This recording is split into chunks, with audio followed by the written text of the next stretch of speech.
next time to build them here. This is a B275, the B being of course British. This one was built over here in this country. Diesel engine, again very popular tractor, quite a range of gears. I think you've got about five or six gears on there, and very useful tractor indeed. Just going through on the inside line there's a Darren with his diesel power major. Towing the trailer. Now you can go for a ride around the site. If you don't want to walk around, you can go for a ride around the site on this trailer for a donation. All the money is going to the serve, which is what we call the blood runners. They're the people that with motorbikes, and they will go out all hours of the day and night. If a hospital suddenly wants blood, they will go to the blood bank, get it and take it out there on their motorbike.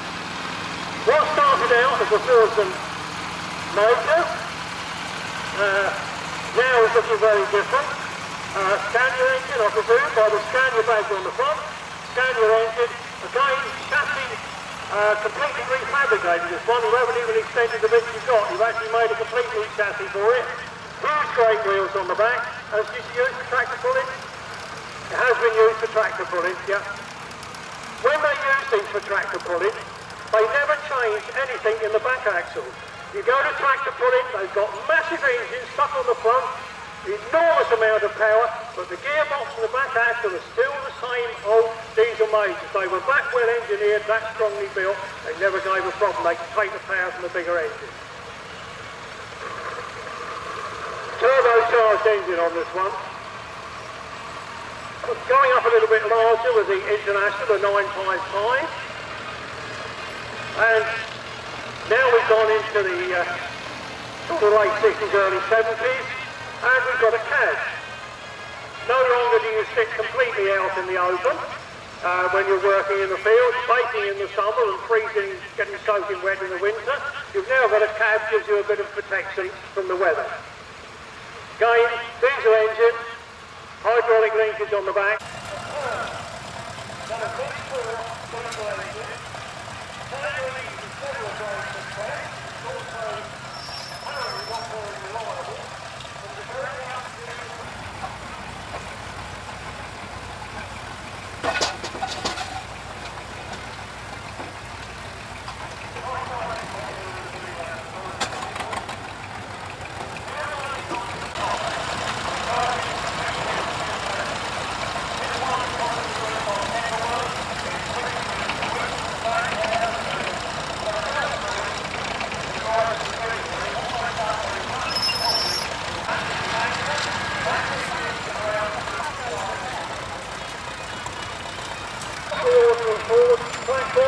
And converted it into 4 large wheels and all-wheel drive. Very, very big, powerful tractor. If you've got heavy ground or anything like that, this is the tractor for you because you can pull everything. Enormous amount of power, hydraulic linkage, everything else you have on a normal Ford tractor, but you have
Okay.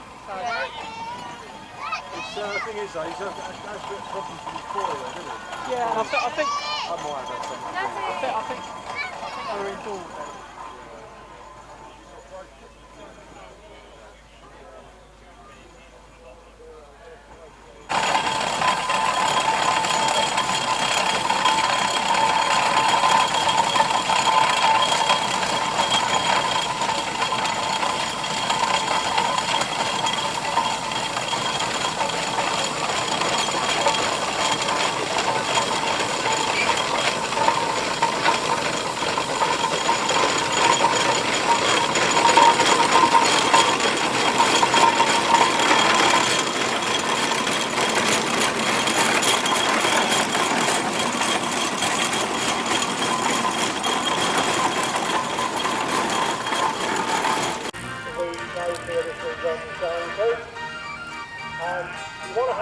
round, go and find out where the track is going, probably somewhere up in that area, and you can go for around the site instead of having to walk. If you want something to eat and drink, there are various units here at the bottom end of the arena, and also down in the fairground area, more facing units down there. If you would like something stronger than tea, coffee or a soft drink, or nice and cold, it's the larger in the corner of the right marquee down the bottom.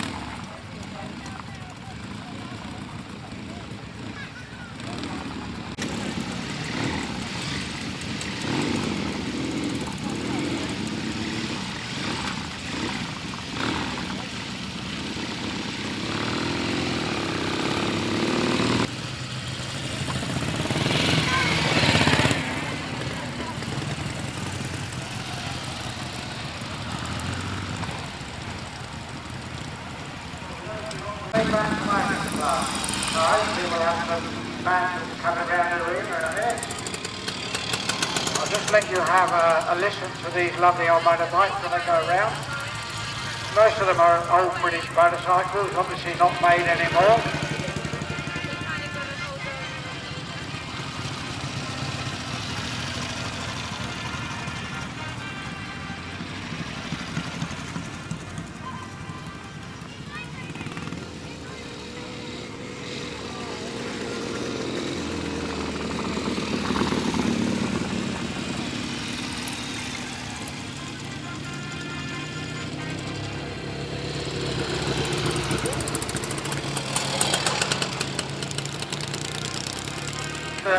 Most of these motorcycles are British.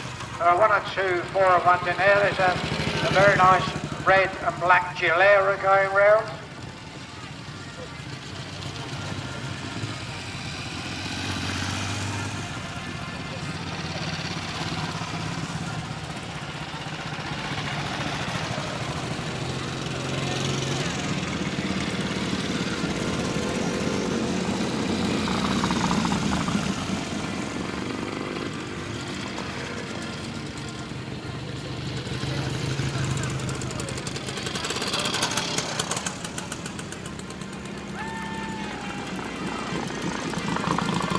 Floating engine. There are not very many of those left, I'm afraid.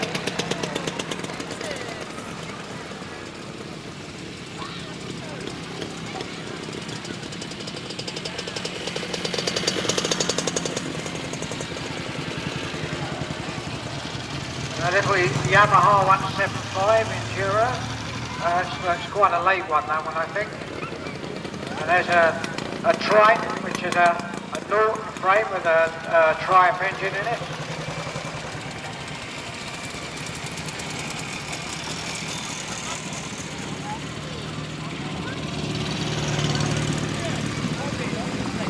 Well, let's see if we can get them in the middle, then we can have a chat with a few of the owners.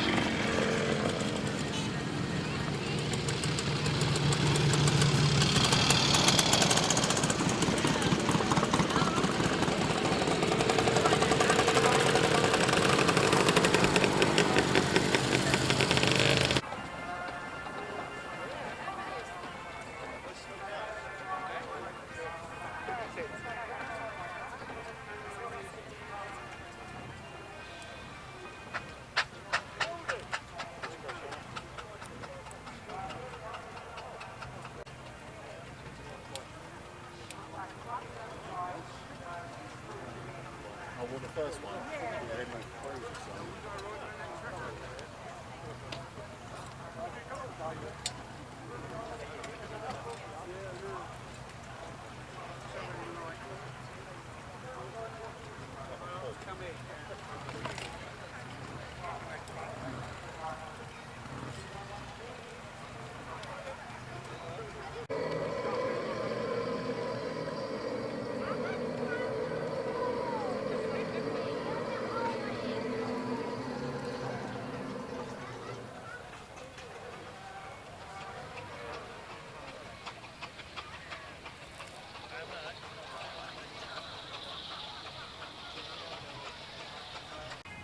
weight of that, 95 kilos.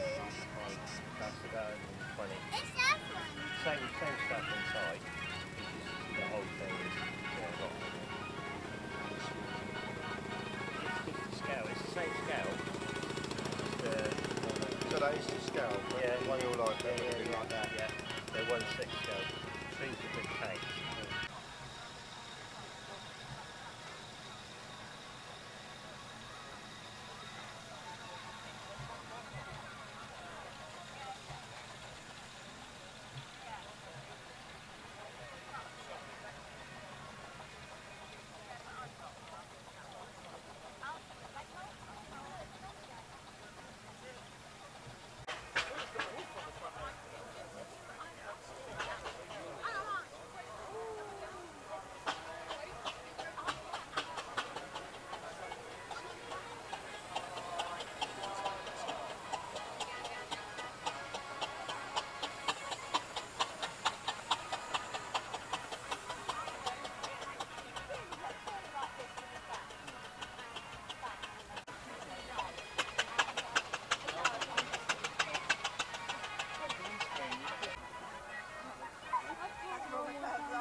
It's gonna go like this because I know what. That's alright, I've got you.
So I think, well, Craig's going to, I think Craig's packing up quite early because he's flying up to Brazil. But I mean, well, I mean,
same length as the Titanic, hence the name Titanic Works. It's owned and here and brought in port by picking two lions from Hazelmere in Surrey. And it's beautifully restored, and as I say, I've both been commentating for over 40 years, and it's very rare we see one of these. In fact, it's the first time I've seen one of this rally for sure. The heavy engineering company up in Leeds, and then it was included with the business assets when the business was sold to John Wilkinson. Wilkinson's used this right up until 1927 when it became uneconomical and was put into an open-ended shed. There it sat until 1959. Normally this engine, has the crane on the front. Engine built by the Fowler Company up in Leeds. Big, powerful engine. These would accompany the heavy haulers loads. The crane would be used in the yard for lifting stuff around, and if they went out on a heavy haulage job, perhaps pulling a large low-loaded trailer with a big transformer or something like that on, you would have two engines at the front and one at the rear to help with the braking, and one of them would be a crane engine so that they can lift off the load when they arrive at their destination.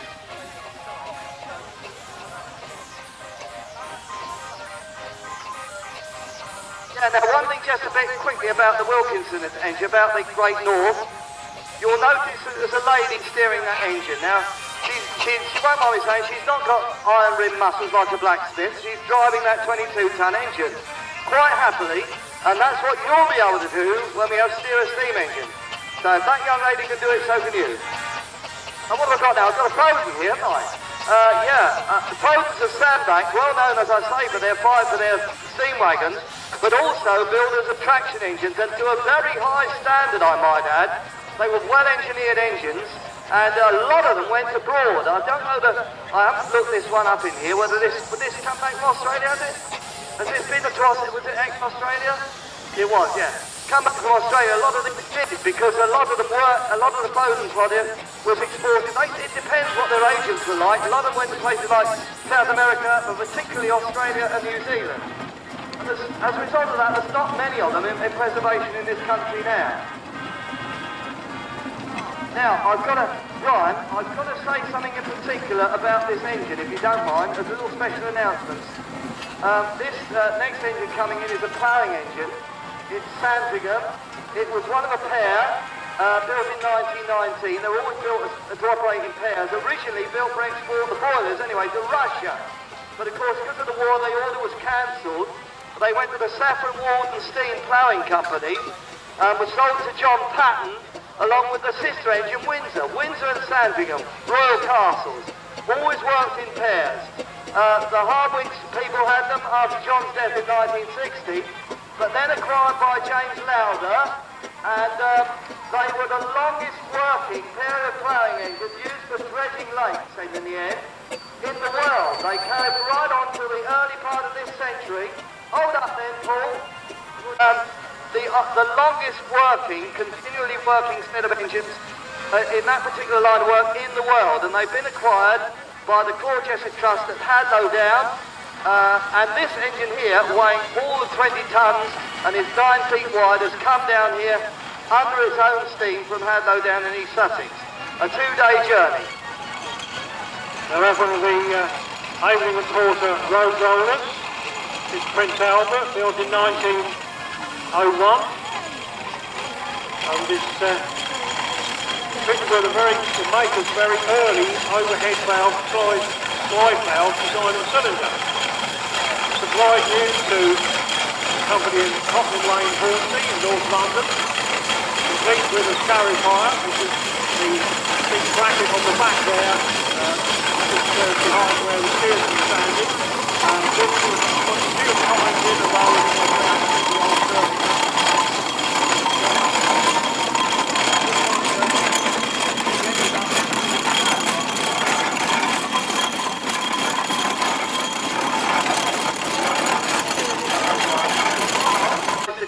From Who in East Sussex.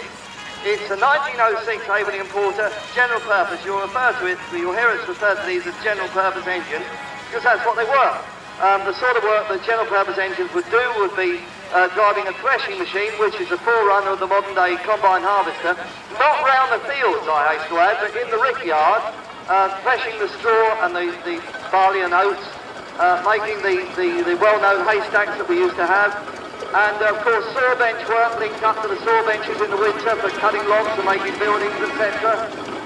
And of course more roadstone, building trailers of roadstone, general haulage work. That's what they were, the main of work. Medium-sized lorry that you'll see today. This one is just the technical side amongst you. Full-size version of it. Motors built in Sandbach in Cheshire, were owned by Bishop's Moon. And up on the back of it is what they call a lift van body. Now, if you're moving, when you move nowadays, you have the lorry comes to your house, they put all the furniture in it and take it to your new house. In the days when these were around, that container on the back, that would be brought to your house on a photo wagon rather like this. They would put your furniture into it. It would only then go to the nearest railway station. And a crane would lift that box with all your furniture in, off the back of that lorry, and put it onto a railway wagon. And once the train would then take it to the nearest station to your new house. And again, it would be offloaded off the railway wagon and put onto a wagon like this to deliver it to your house. Nowadays we have these containers of that on trucks. Well, nothing new about them really, they had them back in the time when this boat was around. Right, the next one coming in now. Send him on, Adam, please. Keep him coming, boy. But built to those original designs. None of the original ones survive. They're built as a nice little lightweight tractor, which I believe at the time the building was that an engine of this size could actually be operated by one person. You didn't have to have a driver and a steersperson. Right, well, an engine coming out in front. The engine broke a national record by baling 242 tons of hay in a week during the war. And she continued work contract threshing until 19... These were the engines that would haul the heavy loads around from town to town. And once the fairground was built up, they would then sit there alongside the road. Just in front of the chimney there, covered up under its sheet, is the dynamo, and a belt will be put round the drive. Absolutely beautifully restored, very, very quiet, one of the quietest engines I've ever known on the rally field. That's really good for the owners and his engineering skills, isn't it, Brian? Very good. Adam, years ago they used to have trials. Somebody would put up, and there were several people who made an engine to that design, and the winner received the gold medal. And this is what happened with Burrows, and from then on these were always known as the gold medal tractor.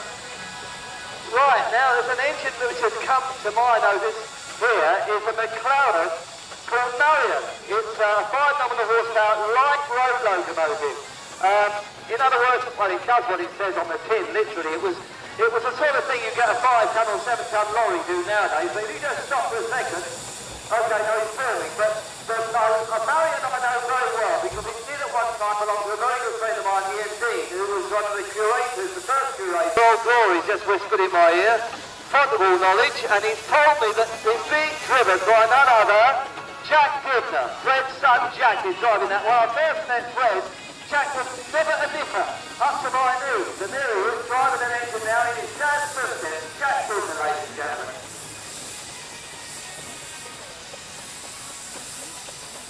The law changed at this time, in the early part of the last century, to that you allowed, if you had an engine under 5 tons, to have one crew. Now, it's not a driver and a steersperson like we got today, but just one driver. Now, that cut your labour costs by 50%. So a lot of manufacturers built these lighter engines. Fowler was one of the leaders, and they won the RAC gold medal for the trials that were held in 1903. This one was built in 1916. It's called Lion Lord of the Forest, and it's with Steve Paxton, who was another superb steam engineer. We're very lucky to have a few good steam engineers in Sussex, and it's come from Upper-Beeding. It's not far away. And notice it hasn't got a canopy like a lot of the others. They didn't all have gear from getting rain mixed up in the oil. Not to protect the driver, but there we are. Another of our Waverley and Porter road rollers, E-type roller with 10 tons, Mary Jane. This is owned by the Webber family of Crawley Down in West Sussex. This was supplied new to Tottenham Urban District Council back in 1924 and then moved to a company up in Bedfordshire, which was eventually absorbed by Edison's in 1947. Edison's was very huge countrywide road rolling contractors. The engine's working life at Loughton was in his year with a big signal when he was working for a construction company up there. And he came into preservation, had a number of cases.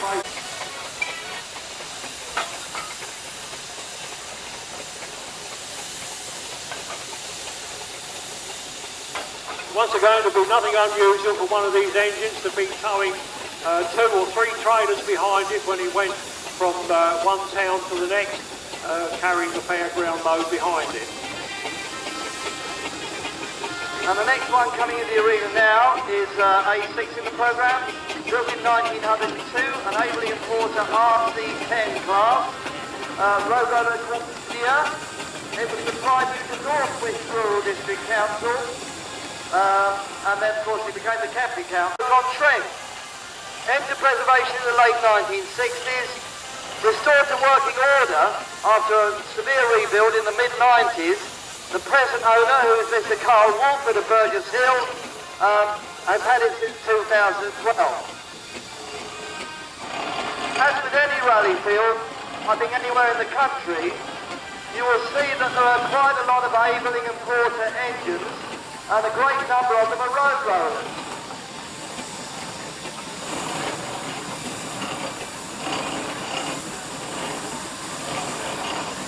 Smashing the road service down before the Tarmac Adam, which was Hillywood Valley. Anyway, the stop, they were quite prolific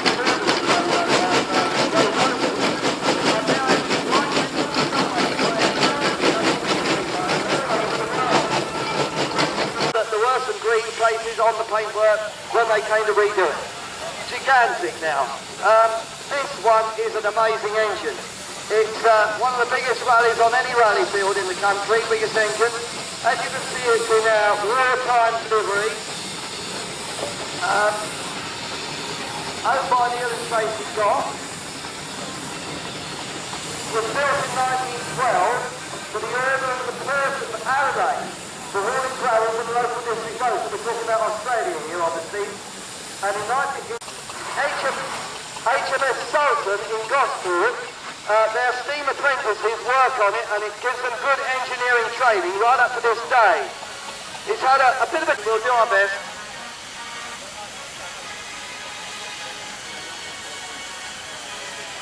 This is another Wallace and Stevens. It's a 10-ton advance. They did the advance in 3 sizes, 6, 8 and 10 tons.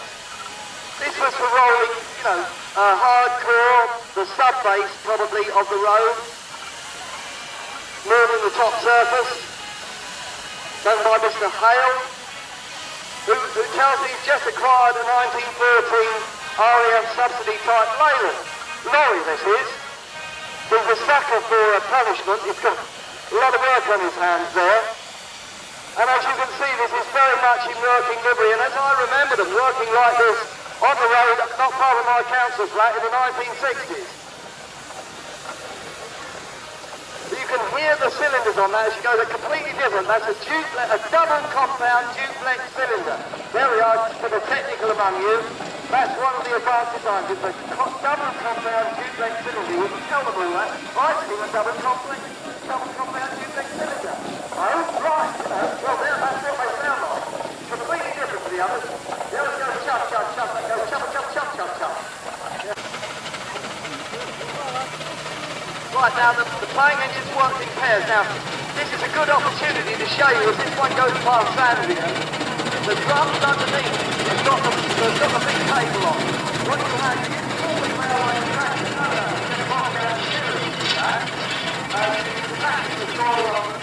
Well, it was until you consider that before that we had one man and a horse who could only plough an acre a day. 2 of those engines could plough up to, given the right ground, could plough up to 20 acres a day. So that was a real breakthrough by Fowlers of Leeds on that one. I think Brian's still grappling with the generator, but we've still got power, that's the main thing. Now, there's the engine gone by? Well, they're all interested in me because it's got a superheater on the front, not working, but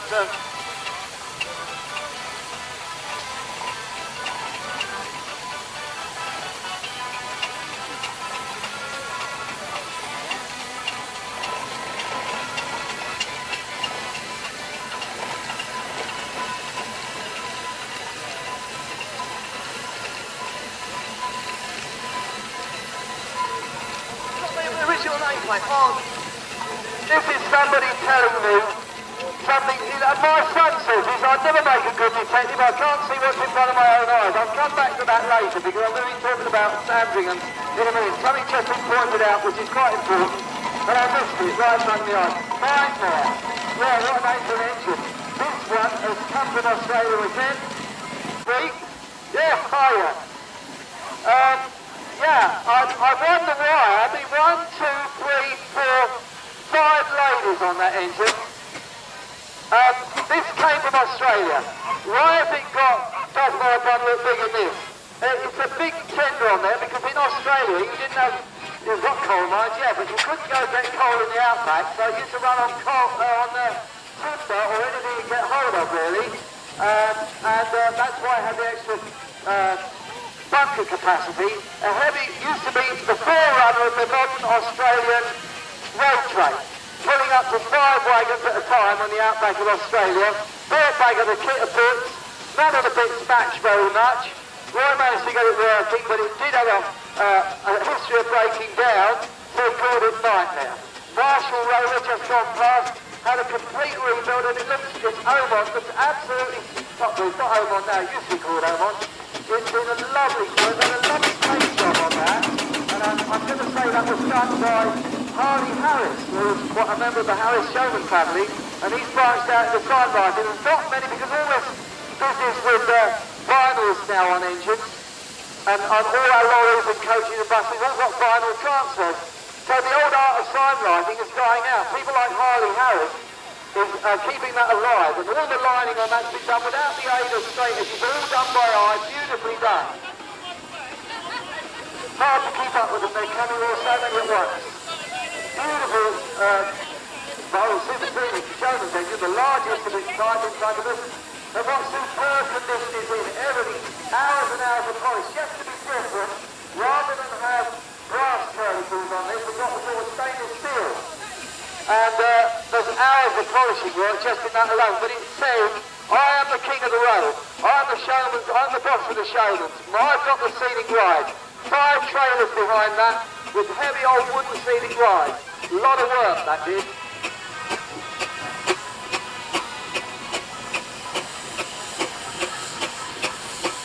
I think Brian's going to have a little go boy now, because he's been busy doing the electronics and keeping us going. Thank you, Brian. 1, 2, yeah, we're back in business, I hope, for a little while. Pope's timber tractor, still got the name of the original owners on there, Arthur Kirkby, Little Abbott Sawmills down in Devon. And these were built by Pope especially for timber work. They had the winch, if you look at the back of it as it goes past, you can see the chain drive to the back axle, and alongside it you'll see the winch cable wrapped around the drum, and there's 2 rollers out the back there. The wire would be pulled out of there, and that would be the guide to guide the cable onto the drum.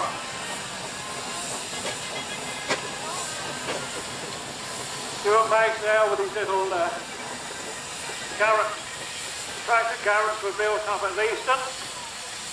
And Stuart's had this one for quite some time now, for 29 years in fact. He's owned this one, this is Katrina. And I know that during this last winter a lot of money's been spent on doing repairs and refurbishment of this engine. And It was only just about finished, about 2 days before the field target rally back in May, so there was certainly a rush job to get it done, but nice to see it. Plate, Sandringham. Now we actually found the original nameplate for this engine on a boat, believe it or not, some time ago, and the chap didn't want to get past with it. He's had it for a number of years, quite legitimately come by, probably out the scrapyard or something, but he's let us borrow that. We've had a casting done, so now it's got an original type nameplate behind it. So we've got the two plowing engines parked together, and they're twins, aren't they? I said that they always work in twins. Now this isn't the actual pair, because the pair were really Winter and Sandringham, but we got them together, and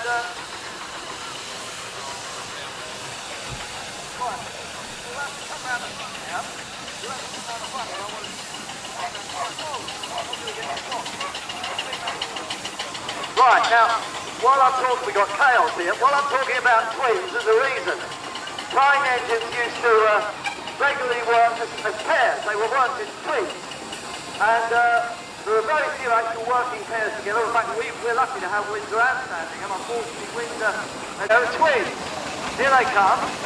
Because, you won't see around the other side of all these engines, but we're showing off here. Now, which is down, which is the deal? This is Garrett. What's the surname? Reynolds.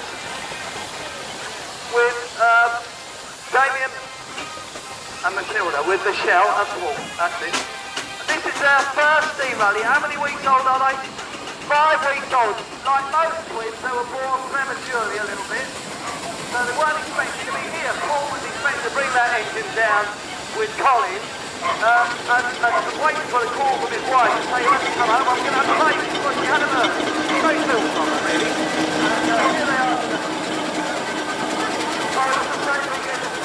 Before being converted on the late Claude Jessic to the Showman engine that you see it in today, as part of the Claude Jessic Trust at Agrodale. Clayton and Shuttleworth, I'm lost track. Is that right? You haven't done this one yet? No, Clayton and Shuttleworth, general purpose traction engine, Tim Bevan from Hindhead. Not many Clayton and Shuttleworth about. Again, you know, the most prolific mates, Fowlers, I suppose, Burrells, and Aveling and Porter, of course. It's lovely to see a Clayton and Shuttle here, 7 general horsepower, 1908, this engine. Of course, when we say that, you know, some of these are 100 years, getting on for 100 years old, every 10 years, well, every year they have to have a boiler test. It's equivalent to your MOT in a way. That's essential, and they're actually tested to a higher degree than what they were originally, so they're totally safe to take the pressure in the boiler. Now, for every 10 years, the ticket has to be renewed.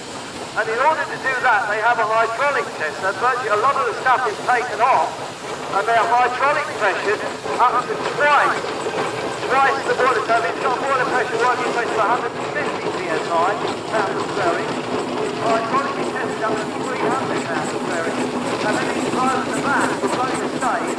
Obviously what you'll get out of that is water and air, nothing a steam explosion.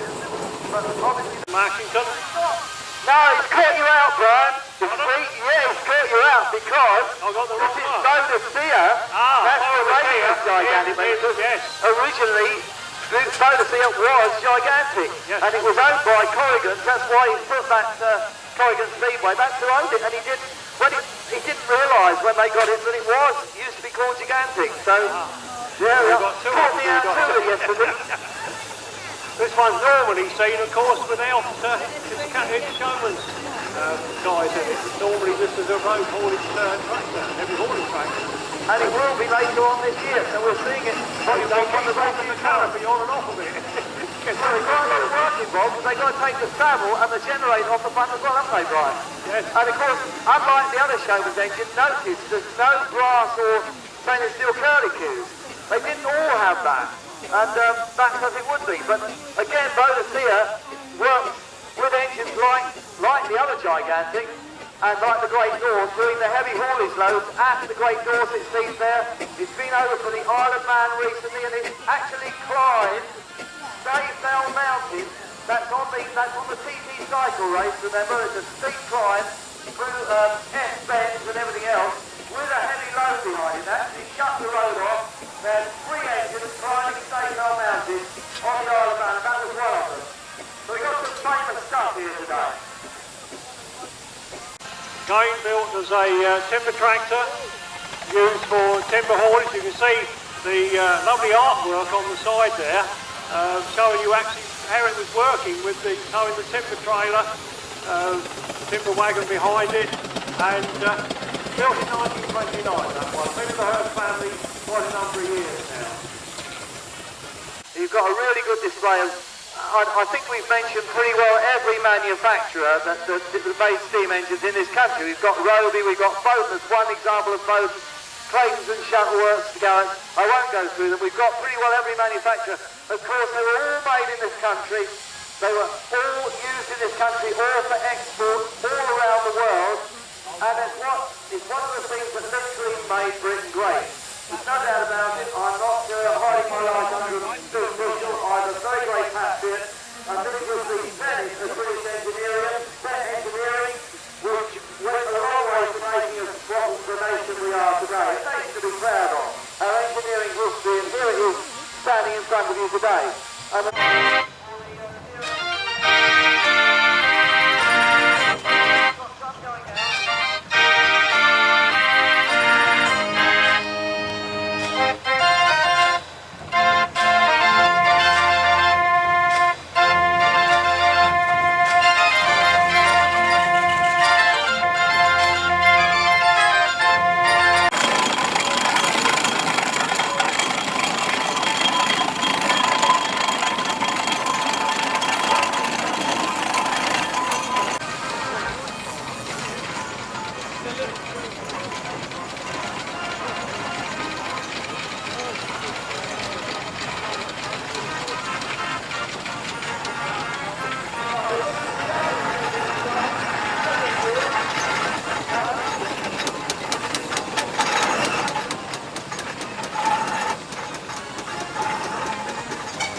engine VU15LTE. Your battery vehicle moving.